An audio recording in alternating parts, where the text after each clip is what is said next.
ஏகாதசி. வருடத்துக்கு 24 ஏகாதசிகள் வருகின்றன.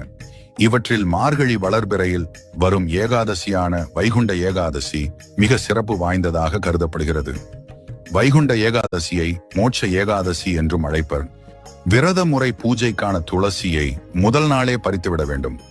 ஏகாதசி விரதத்தின் போது எக்காரணம் கொண்டும் துளசி பறிக்கக்கூடாது.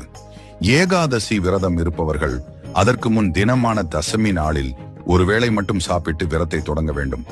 மறுநாள் ஏகாதசி என்று முழுமையாக சாப்பிடாமல் விரதம் இருக்க வேண்டும். இரவில் கண் விழித்து பெருமாளின் பெருமையை பேசுவதும் பெருமாளின் பாடல்களை ஓதுவதுமாக பொழுதுபோக்க வேண்டும். மறுநாள் துவாதசி அன்று காலையில் 21 வகை காய்கறிகள் உணவில் இடம் பெற வேண்டும்.